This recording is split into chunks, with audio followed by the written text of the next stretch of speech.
You know, when you look at an old photograph, right? Like one where someone has literally been physically cut out of the frame. Oh, yeah, with the scissors just taking a whole person out. Exactly. And your eyes, they don't actually go to the smiling people who are left behind. No, they don't. Your eyes go straight to the negative space, that empty, jagged hole right in the middle of the picture. You just, you can't look away from it. Right, because it's pure human instinct. I mean, the brain absolutely hates a vacuum. It really does. We are practically hardwired to try and fill in the blanks. We immediately want to know who was sitting there, what they looked like, and I guess most pressingly, why someone felt the absolute need to remove them. Yeah. Totally. And today we are taking you on a deep dive into a piece of source material that uses that exact psychological quirk as its entire foundation. It's a really unique approach. It is. We are exploring Madison Smartt Bell's 1987 novel, The Year of Silence. And the premise here is just incredibly haunting. Because the central character of the book, an Upper West Side illustrator named Marian, she's already dead. Right. She died exactly 1 year ago. By her own hand. That is the established fact right out of the gate. And because that fact is established for you as the reader, this narrative is not a mystery. No, not at all. We aren't like playing detective trying to figure out who did it. It doesn't even really matter to the story whether her overdose was intentional or an accident. Exactly. The cause isn't the point. Right. This book is a pure exploration of the absolute void she left behind. It's about how human beings process a sudden, gaping absence in their world. It really digs into the psychology of that. It does. We're going to look at the bizarre survival rituals of the people she touched, the strange ways grief physically ripples through a city, and, well, how we all desperately search for connection when the silence just gets too loud. The author makes a really fascinating structural choice to achieve this, actually. Oh, yeah. The structure is wild. The entire architecture of the narrative is designed around an empty space.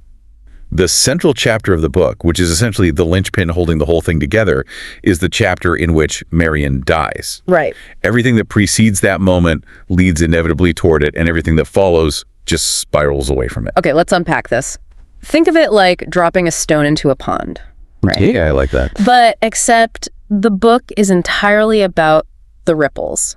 And the stone itself, it's already at the bottom. It's completely out of sight. That is exactly what it feels like. You are just staring at the weird, distorted waves spilling over the people surrounding her. And what's wild is that it's not just her inner circle that gets caught in these ripples. If we connect this to the bigger picture, sudden death fractures the timeline of an entire community. There is a definitive before and an after. Yeah. And in a place like New York City, a person's life touches an incredibly random assortment of strangers. The text actually describes this network as the flotsam of Manhattan. The flotsam of Manhattan. I love that phrase. It's great, right?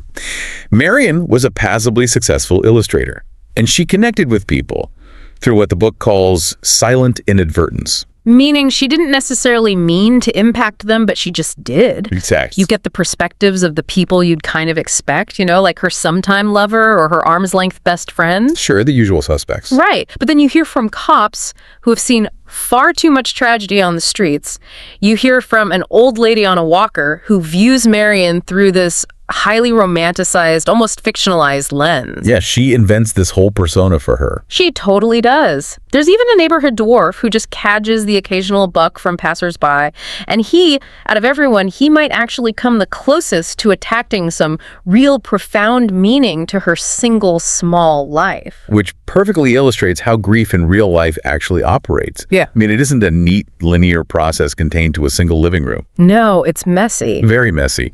A person's absence connects random strangers and places across a massive, indifferent city that otherwise have absolutely nothing in common. The settings are so diverse, too. They are. The settings in the book reflect these varied perspectives perfectly. The reader is pulled through the Gothic sullenness of a great cathedral, the dangerous, explosive energy of a martial arts class. Oh man, the martial arts class is intense. It really is. And then you have the jumpy anticipation outside a brand new disco and the ageless cynicism of a late-night prowl car. The void she left just echoes in all of these vastly different spaces. It's a very abstract concept, right? Like the idea that a city vibrates with a specific loss. But the book makes it so palpable. It really grounds the abstract in reality. Yeah. But to really understand how this rippling grief works, we have to zoom in. We have to look at how it manifests in the daily, kind of suffocatingly domestic lives of two specific characters who share a tiny apartment. Tom Larkin and Weber. Yes, Larkin and Weber. These two men are living under the same roof, dealing with immense, crushing psychological pressure. But they are handling it in completely polar, internalized ways. Here's where it gets really interesting. So Larkin is a pianist, but he's not just, a hobbyist playing in his living room for fun. No, this is his life. Right. He is preparing for a massive career break. A debut recital at Alice Tully Hall in Lincoln Center. Which is huge. It is the kind of performance that makes or breaks a classical music career. But he isn't practicing on a piano. No, he is not. He is practicing on a completely silent, homemade wooden board. Yeah, he literally sawed the legs off a card table, dug out the edges of the keys with a borrowed sculptor's tool, and blackened the sharps and flats with shoe polish. Wow.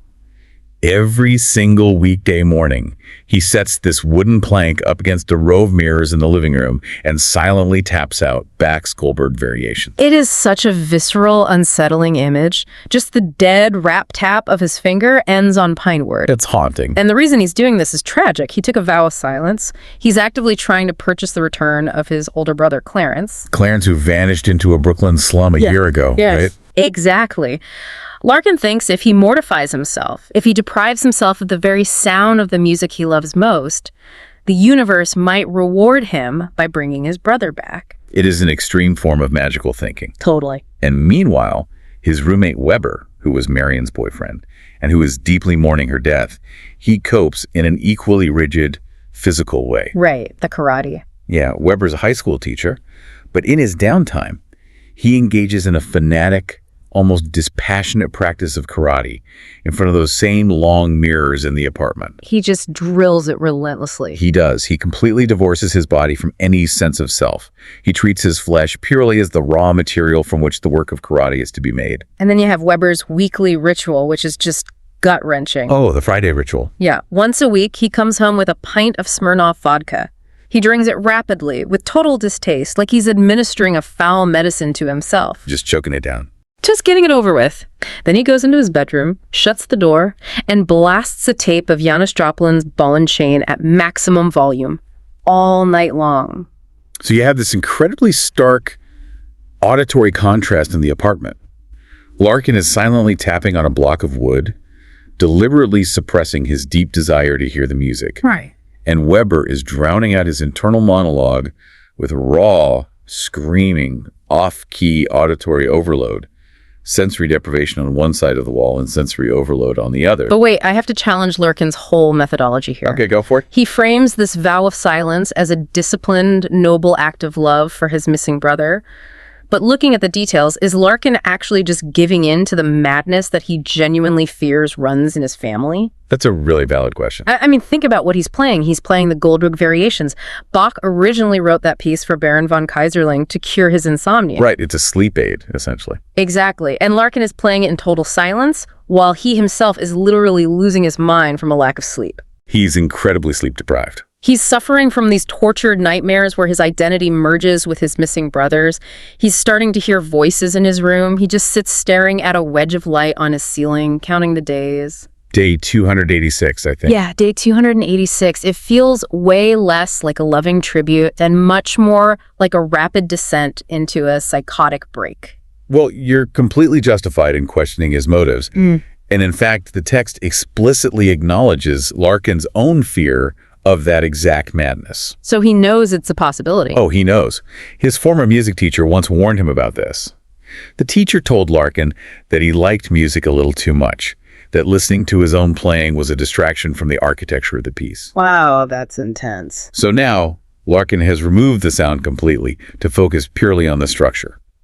But to get to the core of your question, both of these men are using extreme physical control to hold back a total emotional collapse. They're just bracing themselves.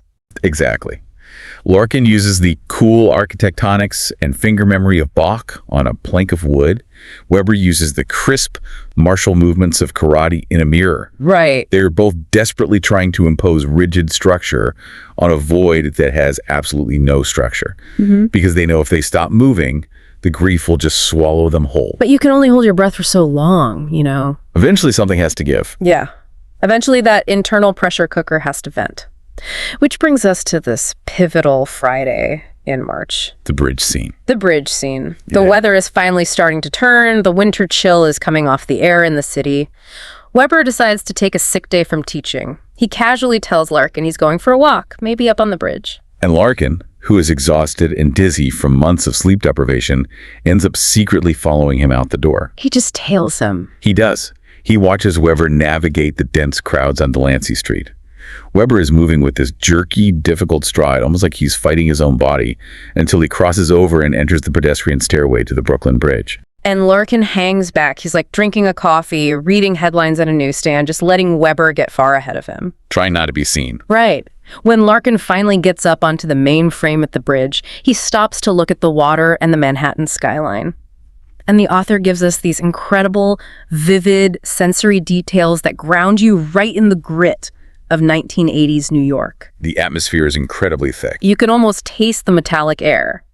There's a heavy Hispanic man jogging by in Nikes, and then the deafening, all-encompassing roar of a graffiti-covered train passing by on the tracks below them. But then the atmosphere shifts. Larkin notices that the flow of people on the pedestrian walkway has changed. They stop moving. Right, they're coagulating, clumping together, all looking up at the nearest stone tower of the bridge. Larkin follows their gaze, and high up on the sweeping main cables, he sees two silhouettes against the sky. Oh, man. One is standing perfectly still, the other is creeping slowly forward to join it. Because from the ground, it looks exactly like a suicide attempt. It looks like a cop trying to talk a jumper off the ledge. It really does. So Larkin jogs up to the point where the main cables cross the walkway. There's a whole police response now, scooters, a guy barking into a hand radio. And Larkin realizes that the guy standing up on the cable is Weber. And this is huge for Larkin. Keep in mind, Larkin is absolutely terrified of heights. His response to the void has always been to stay grounded, to stay locked inside his apartment. But he tells the cops he's the roommate, and remarkably, they let him go up. The physical reality of the climb is terrifying. The narrative focuses on how the wide curve of the cable doesn't even fit Larkin's shoes. Oh, that makes my palms sweat just thinking about it. I know, right? The wind picks up over the East River, and a massive steel cable actually groans and sways under his feet. He has to slam his eyes shut against the sheer eternity of air and space around him. He's just paralyzed. Completely.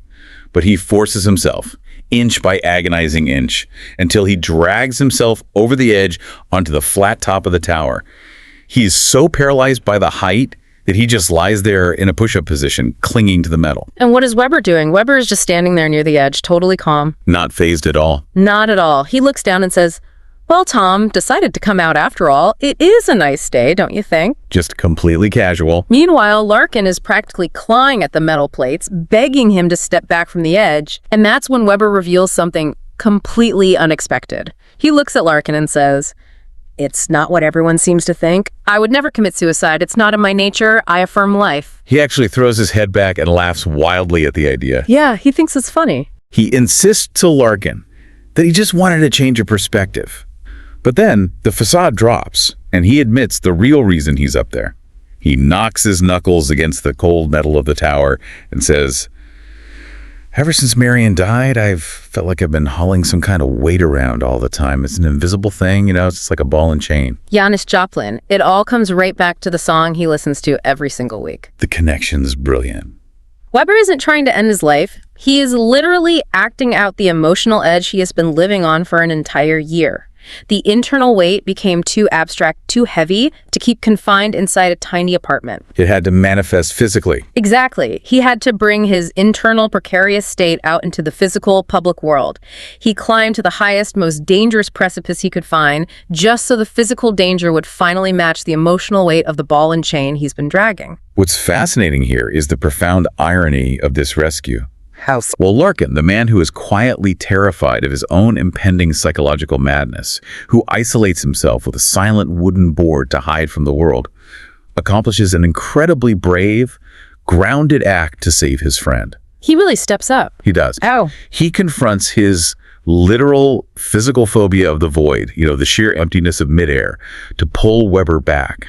And in doing so, Weber's reckless public stunt forces Larkin out of his silent, insular coffin of a room and violently back into reality. It's a total role reversal. Yep. And Weber honors the effort. He promises not to put up a fuss, climbs down smoothly, and is immediately handcuffed and taken to Bellevue Hospital for psychiatric observation. Right. And then Larkin climbs back down to the street.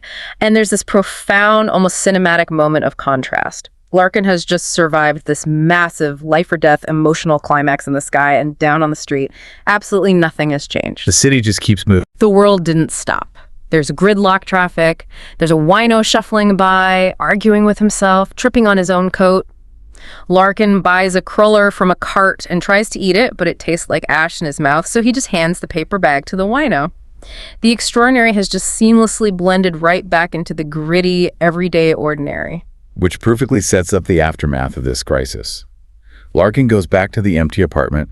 He scrubs the thick black bridge grime off his hands. You must be exhausted. Oh, he is completely physically and emotionally exhausted, running on fumes. But out of pure habit, he sets up the wooden practice board, he sits down, and he begins to strike the silent keys. But this time, the experience is entirely different. He isn't fighting the silence anymore. He actually feels at ease. The tension is gone. Yeah. He plays the 25th variation, which is the heavy emotional climax of the minor variations. And as he hits the long rest at the very end of it, he hears it. A cascade of actual notes tumbling out into the air in his apartment, complete with a declining echo. Now, it is an illusion, of course. A hallucination born of his profound physical fatigue and the deep tactile memory stored in his fingertips. But to him, it's real. Yes. It's a perfect, flawless illusion. He senses the music completely, carved right out of its own deepest silence. For the first time in months, Larkin smiles. He realizes he will never play the piece so beautifully again. It is the performance of a lifetime, and it happens entirely inside his own mind. He finally found the beauty inside the void. Larkin and Weber were trying to survive the vacuum left by a specific person's death. But this book doesn't just deal with the sudden absence of a loved one. No, it zooms out again. It also tackles the ambient, crushing isolation of the city itself. Which brings us to another thread in this narrative, focusing on a character simply referred to as the electronic mole. Yes, we are introduced to an unnamed narrator who works as a computer programmer. He lives in a Puerto Rican slum on the Brooklyn waterfront. Which he ended up in kind of by accident, right? Exactly. It's a place he admits he landed in purely through inertia and a total lack of will. He works as a programmer, which in the 1980s meant he worked in a brightly lit, humming, windowless basement in Midtown Manhattan, burrowing among massive machines, actively avoiding human contact. But he has this deeply weird, secret obsession. The newspaper ads. Yes. He reads the missed connections bulletin board ads in the back of the newspaper. Now, for anyone who doesn't remember these, before dating apps, if you made eye contact with a stranger on the subway but didn't speak to them, you would pay to put a physical ad in a newspaper hoping they'd see it. It was a huge thing back then. It really was. They read like, you, brown jacket, blue eyes, me, white scarf, red hair. I smiled, you got off on 14th Street. Very specific details. Right. And our narrator knows that reasonable people think these ads are pathetic. They are just lonely people grasping at floating straws in a city of millions. But he admits to a terrific, overwhelming temptation. He fantasizes about going out, buying the exact clothes requested by these strangers. The white scarf, the brown jacket. Exactly, and just showing up at the designated meeting spots. It's an incredibly intimate, yet completely anonymous desire. He wants to literally shed his own identity and transform himself into the exact phantom that these strangers desire. It's so strange, but also kind of sad. It is sad. He wants to become the missing piece of someone else's puzzle. And psychologically, this makes perfect sense for him. It is so much easier to put on a costume and be somebody's perfect blank slate fantasy than it is to deal with the messy, painful reality of being yourself in a lonely city. He wants to answer a plea that was thrown into the void, even though it wasn't meant for him. But this internal, anonymous longing eventually finds a real external focus when he notices a new woman at his job named Louisa. Louisa operates as the perfect foil to the narrator. She is a key punch operator, which involved manually entering data onto punch cards. Very tedious work. Very. And she's an impossibly beautiful woman from Queens. We learned her parents are dentists operating out of the ground floor of their home. She's currently bouncing back from a rebellious teenage phase involving bad choices and bad guys. But she's trying to turn it around. Right. Instead of sinking, she is actively taking city college courses at night. She's taking an interest in older, seemingly brainy, stable guys. Guys exactly like our narrator. So what does this all mean? They are on completely opposing trajectories, right? Exactly. You have these two different worlds colliding in a humming basement. The narrator is actively sinking backward into this American nightmare of apathy and isolation. He wants to disappear into a stranger's personal ad. While she's doing the opposite. Right. Meanwhile, Louisa is fiercely clawing her way back toward reality, toward the American dream of education and stability. She is an anchor and he is a ghost. This raises an important question about the broader scope of the Year of Silence. It becomes clear that while the inciting incident is Marian's tragic death, the novel is fundamentally about the universal urban experience of isolation. It's not just about Marian. Exactly. Every single character we've discussed today is navigating a profound emptiness. Yeah. Larkin is seeking the ghost of a sound on a piece of wood to cure his fractured reality. Weber is climbing a massive steel structure just to feel the physical weight of his grief, to get a tangible confirmation that he is still alive. And the programmer wants to erase himself? He wants to literally erase his own identity to become a stranger's missing piece. They are all desperately trying to bridge the gap between their own internal silence and the deafening, indifferent noise of the world around them. It's a brilliant exploration of how we try to impose shape onto an absence, whether it's with shoe polish on pine, Janis Joplin screaming on a cassette tape, or the fantasy of wearing a black raincoat for a stranger. The physical objects become the coping mechanisms. They do. The novel proves that absence isn't just a lack of something.